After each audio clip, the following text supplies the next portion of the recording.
Pursuant to the rule, the gentlelady from Arizona is recognized for 5 minutes in support of her motion. Mr. Speaker, this motion to recommit is the final amendment to the bill. It will not kill the bill or send it back to committee. If this amendment is adopted, the bill will immediately proceed to final passage as amended. This motion is straightforward and common sense.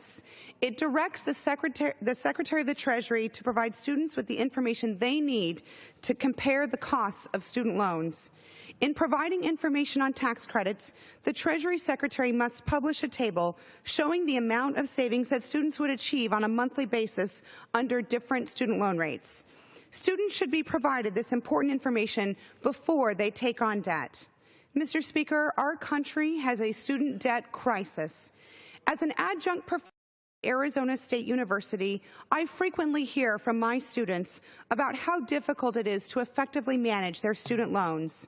Angela Schultz, Brian Garcia, Iliamari Vasquez, Brandy Reiner, Jack Welty, Andy Albright, Diego Soto, Anthony Carley, Ellen Hamilton, Ariel Carlos, Kent Fogg, Joe Slavin, Brandy Pantaleon, Gary Brewer, Christopher Valles.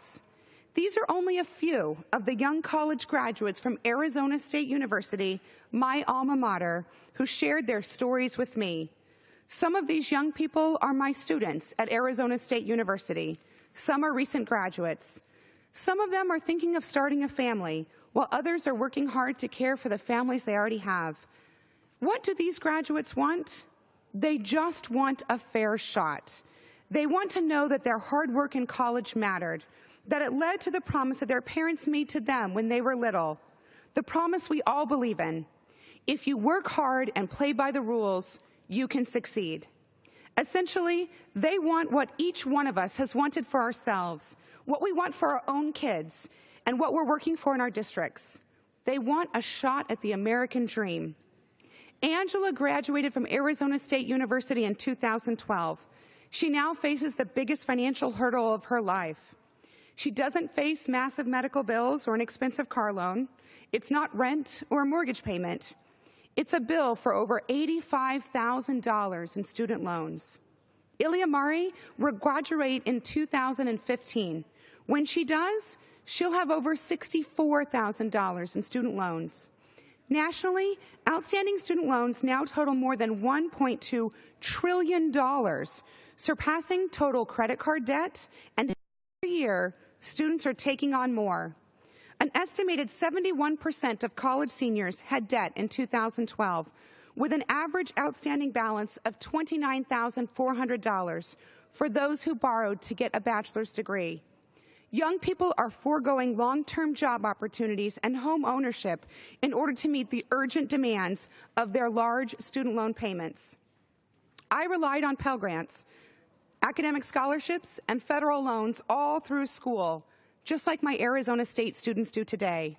I know students need guidance and assistance to manage their student debt.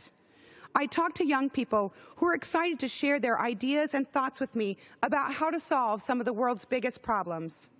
However, it concerns me that these same young people are daunted by the prospect of an expensive education that they want, but fear they cannot afford.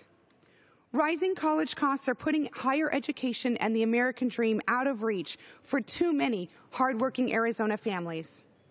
Education is key to economic growth and job creation, and for many, it is a clear pathway out of poverty. I know this because education was the key to my own path out of poverty and to the middle class. We must take action to combat this crisis. We need to give students the information they need to make smart decisions about paying for education. And that is why I offer this motion to recommit today. It's why I'm asking my colleagues to support this reasonable motion, and I call on Congress to do more to make the American dream accessible and affordable for more American families. Mr. Speaker, I yield back.